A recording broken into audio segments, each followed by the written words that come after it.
আজকে স্ট্যান্ডার্ড করে অনুশীলনী 10 সম্বন্ধে যে অনুশীলনী 10-এর অঙ্ক আছে সেগুলো একটু বোঝাবার চেষ্টা করছি, সকলে একটু বোঝো। দেখো, প্রথমে 1-এর ক বলেছে 16-র গুণনীয়ক হলো 5। এটা সত্য বা মিথ্যা লিখতে বলেছে, কিন্তু আমাকে আগে জানতে হবে গুণনীয়ক কাকে বলে, গুণনীয়ক জিনিসটা কি, নাহলে কিন্তু বোঝা যাবে না। আমি একটু উদাহরণ দিয়ে বুঝিয়ে দিচ্ছি যে গুণনীয়ক কি। ধরো সংখ্যাটা 6, এই 6 সংখ্যাটা কোন কোন সংখ্যা দ্বারা বিভাজ্য সেটা হলো 6-এর গুণনীয়ক। 6 সংখ্যাটা কোন কোন সংখ্যা দ্বারা বিভাজ্য সেই সংখ্যাগুলোই হলো 6-এর গুণনীয়ক। যেমন ধরো 6 1-কে 6, 3 2-এ 6, তাহলে 6-এর গুণনীয়ক আমরা কি পেলাম? 1 2 3 6। এই 6 সংখ্যাটার সবচেয়ে বড় গুণনীয়ক হলো 6। লিখে দিচ্ছি, দেখো ভালো করে।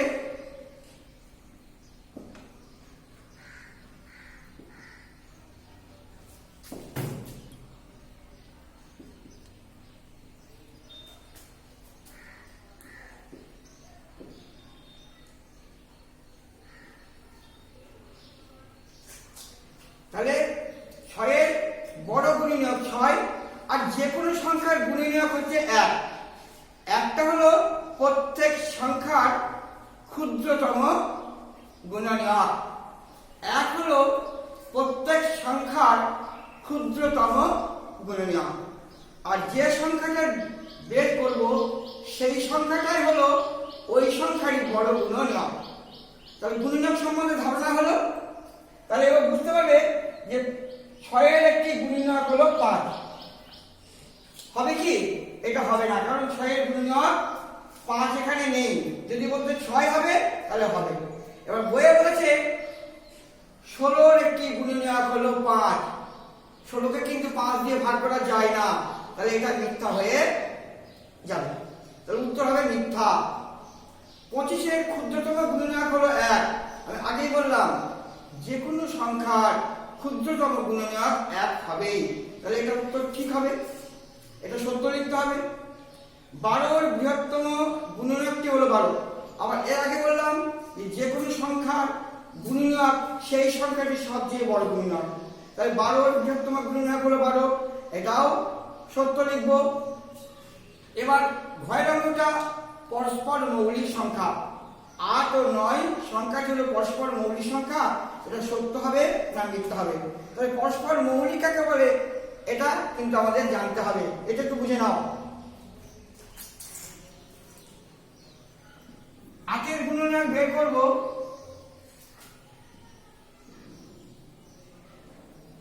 8-এর গুণনীয়ক সমান হচ্ছে 8 1-কে 8, 4 2-এ 8। 9-এর গুণনীয়ক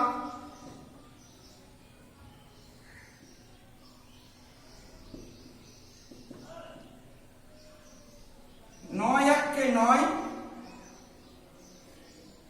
3 3-কে 9। লক্ষ্য করো, আমি আগে বলেছি প্রত্যেক সংখ্যার একটা গুণনীয়ক হবেই এবং সেটাই হচ্ছে সেই সংখ্যার ক্ষুদ্রতম গুণনীয়ক। 1 ছাড়া কিন্তু এখানে অন্য গুণনীয়ক নেই। যদি অন্য গুণনীয়ক থাকতো তাহলে মৌলিক হতো, এটা পরস্পর মৌলিক সংখ্যা হবে। যদি না থাকতো তাহলে কিন্তু হবে না, উত্তর হতো। ভালো করে বুঝে না একটু। আবার বলছি, উৎপাদকটা বের করবে, বের করার পরে দেখবে যে 1 ছাড়া অন্য কিছু উৎপাদক বের হচ্ছে কিনা।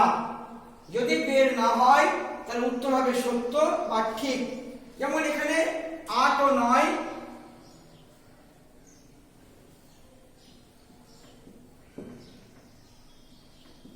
পরস্পর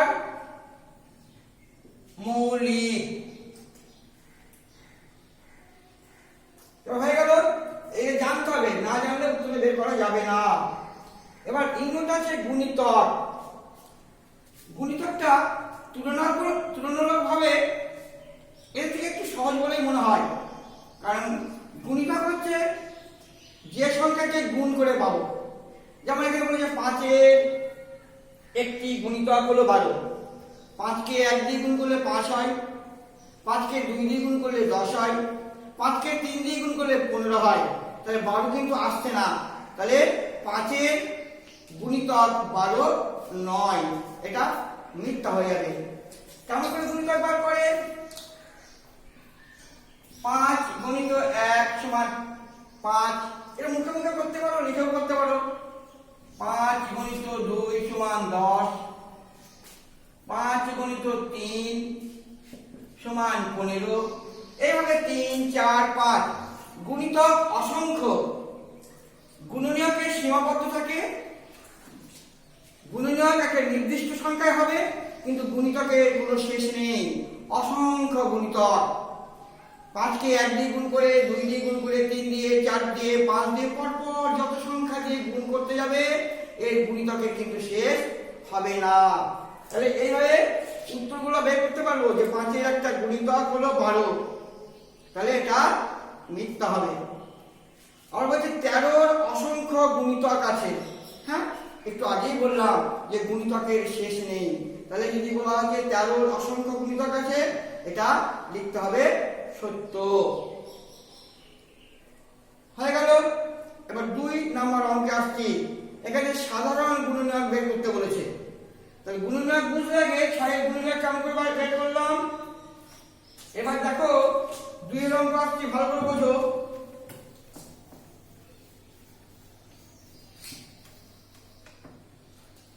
2 ক বলেছে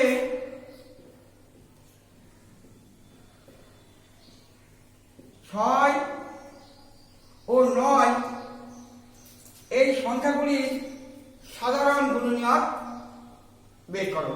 তাই সাধারণ বের করার আগে আমি 6-এর গুণনীয়ক বের করব, 9-এর গুণনীয়ক বের করব।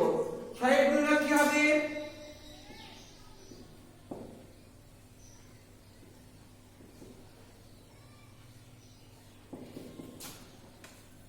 6 1 6, 3 2 6, তাহলে কি হলো পেলাম 1 2 3 ও 6। আবার 9-এর গুণনীয়ক দেখো,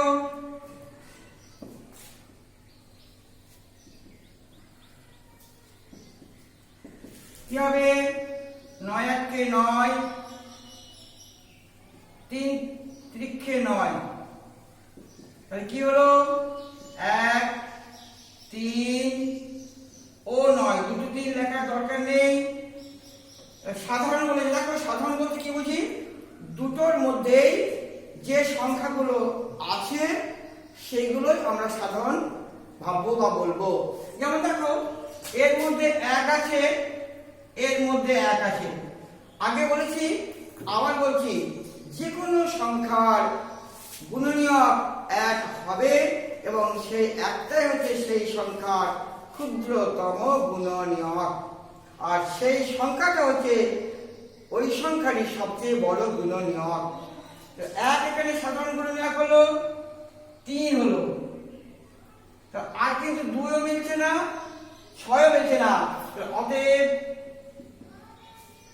6 ও 9-এর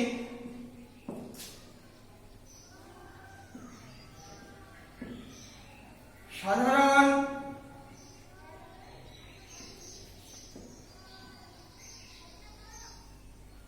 গুণনীয়ক গুলি হলো 1 ও 3।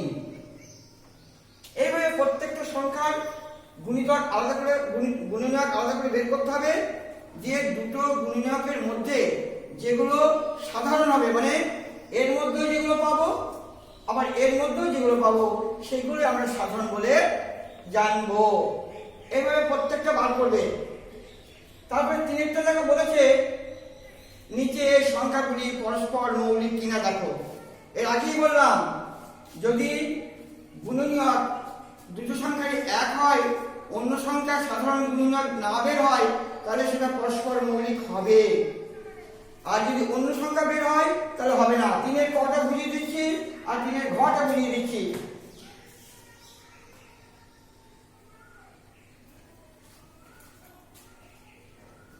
3-এর ক দেখো বলেছে 9 ও 10 এরা পরস্পর মৌলিক কিনা।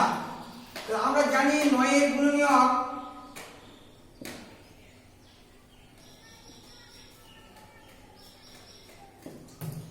সমান 9 গুণিত 1 3 গুণিত 3। তাহলে কি কি পেলাম? 1 3 ও 9। 10-এর গুণনীয়ক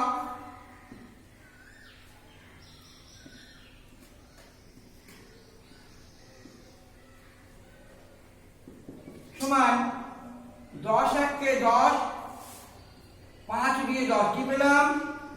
1 2 5 ও 10। তাহলে এখানে সাধারণ গুণনীয়ক মাত্র 1। তাহলে এরা পরস্পর মৌলিক হবে, এরা পরস্পর মৌলিক হবে। 1 ছাড়া অন্য কোনো সাধারণ গুণনীয়ক নেই, সেই জন্য এরা মানে ওই 9 আর 10 পরস্পর মৌলিক। এবার ঘরটা বোঝো।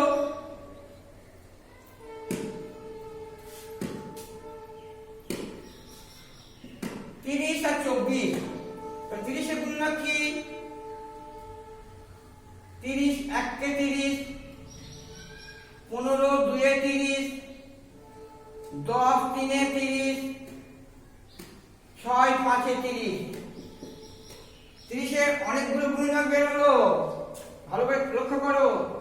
1 2 3 5 6 10 15 ও 30। এবার 24 সমান কি হবে? 24 1 কে 24, 12 2 এ 24, 8 3 এ 24, আর 6 4 এ 24। কি কি পেলাম? 1 2 3 4 6 8 12 ও 24। তাহলে এখন সাধারণ গুণনীয়ক কি কি আছে? 1 তো আছেই, থাকবেই, 2 ও আছে, 3 ও আছে, 6 ও আছে। তাহলে 1 আছে, এছাড়া 2 3 6 আছে। অতএব এরা পরস্পর মৌলিক হবে না, এরা পরস্পর মৌলিক হবে না, কারণ এদের সাধারণ গুণনীয়কগুলো 1 ছাড়াও অন্য সংখ্যা আছে বা পাচ্ছি। এইভাবে সাধারণ গুণনীয়ক বের করতে হবে, তারপরে পরস্পর মৌলিক কিনা দেখে নিতে হবে। এবার 4টা বলেছে 3টি করে সাধারণ গুণিতক। দেখো ওটা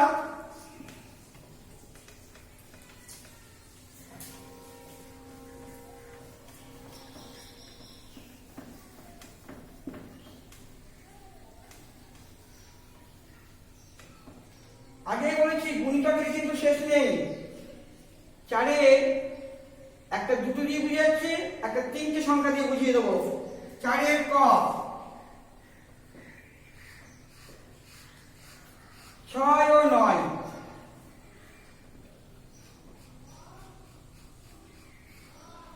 6-এর গুণিতক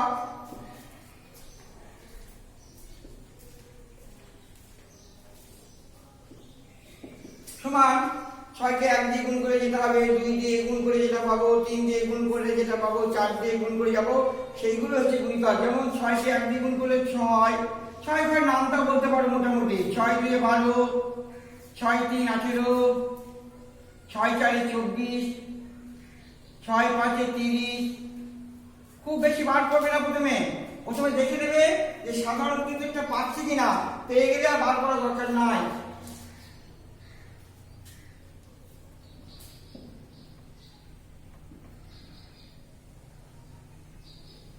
নয়ের গুণিতক সমান 9 কে 9, 9 দুগুণে 18, 3 9 27, 4 9 36, 5 9 45। তাহলে এখানে দেখো এটা দুভাবে করতে পারি। একটা সাধারণ গুণিতক আমি পেয়ে গেলাম 18। কটা বার করতে বলেছে? 3টে। আমি কিন্তু আর করতে যাব না, কারণ আমি বুদ্ধি খাটিয়ে করবো এবার। তাহলে প্রথম সাধারণ গুণিতকটা কত বার হলো? 18। তাহলে আমি লিখবো 6 ও 9 এর প্রথম সাধারণ গুণিতক সমান 18। ওই যতগুলো বার করতে বলবে, 18 কে 2 দিয়ে বার করলে দুটো হয়ে যাবে। তাহলে কি পাবো? 18 একটা হলো, 18 কে 2 দিয়ে গুণ করলে 18, একটা 18 পেলাম। কয়টা পাবো? 18 গুণিত 2 সমান 36। আরটা কি পাবো? 18 গণিত 3 সমান 54। তাহলে 3টে সাধারণ গুণিতক কি পেয়ে গেলাম? একটা 18, একটা 36, একটা 54। এটা নামটা করে পারা যাবে, কিন্তু অনেক গুণতে হবে। আমি যদি 5টা 10টা বের করতে পারে, তখন আমি প্রথমটা বের করে নিয়ে তাকে 2 দিয়ে গুণ করলে 2 নাম্বার বেরোবে, 3 দিয়ে গুণ করলে 3 নাম্বার বেরোবে, 4 দিয়ে করলে 4টে, 5 দিয়ে করলে 5টা। এইভাবে অসংখ্য বের করা যাবে, কিন্তু এটা করতে গেলে আমার সময় লাগবে। আমাকে একটু বুদ্ধি খাটিয়ে করলে আমার সময়টা কম লাগবে এবং সহজে করতে পেরে যাব। এই হলো সাধারণ গুণিতক, দুটো সংখ্যা দিয়ে। আর 3টে সংখ্যা দিয়ে বুঝে নাও।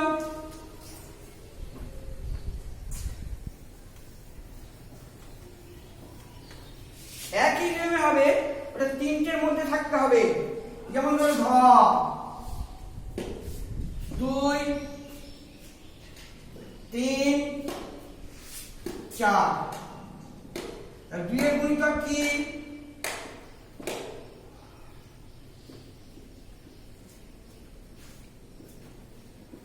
2 এর গুণিতক সমান, নামটাতে কিন্তু ভালো জানতে হবে।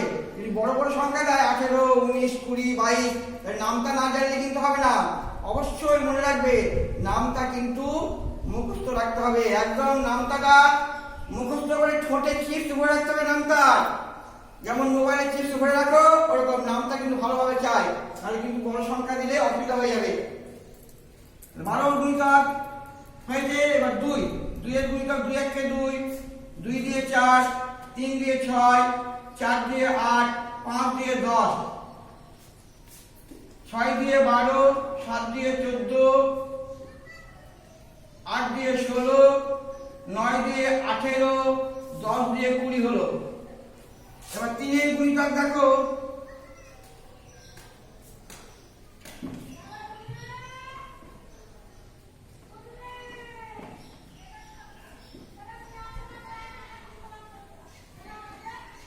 3 1 কে 3, 3 দিয়ে 6, 3 3 9, 3 4 12, 3 5 15, 3 6 18, 3 7 21, 3 8 24। এবার 4টা বের করে দেখি। 4 এর গুণিতক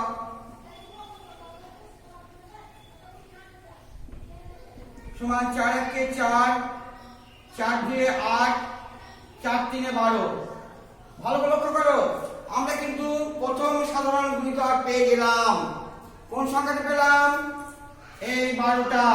এর মধ্যেও 12 আছে, এর মধ্যেও 12 আছে, এর মধ্যেও 12 আছে। তাহলে 2 3 4 এর প্রথম সাধারণ গুণিতক 12।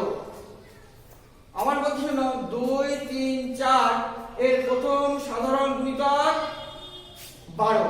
এটাই প্রথম সাধারণ গুণিতক। এবার একে 2 দিয়ে গুণ করি, আগের মতোই 12 দিয়ে 24 আরেকটা বের হবে, 12 3 36 আরেকটা বের হবে। যেমন 12 1 12 একটা হলো, 12 দিয়ে 24 আরেকটা হলো, 12 3 36 তিনটে হয়ে গেল। চারটে বললে এটা 4 দ্বিগুণ, পাঁচটা বললে 5 দ্বিগুণ। এইভাবে আমরা বার করতে পারবো। এইভাবে লেখাগুলো খুব সহজ হয়ে যাবে। 10-এর অনুশীলনী থাকলো, এগুলো একটু ভালো করে বুঝবে।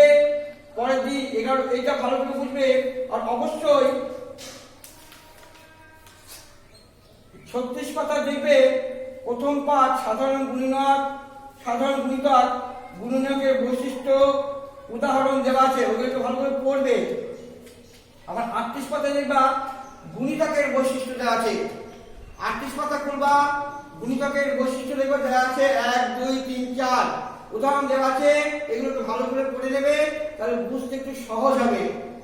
আবার বলছি 36 পাতায় দেখো গুণনীয়ক সম্বন্ধে লেখা আছে, গুণনীয়কের বৈশিষ্ট্য লেখা আছে, ওগুলো একটু ভালো করে পড়ে নেবে। তাহলে এর পরের চ্যাপ্টারে দেখবে 11 পর্যন্ত গসাগু আছে, গসাগু করতে সুবিধা হবে। কারণ লসাগু বা গসাগু করতে গেলে গুণনীয়ক চাই, গুণিতক চাই, তাহলে বের করা যাবে না। নমস্কার, আজকে শেষ করলাম।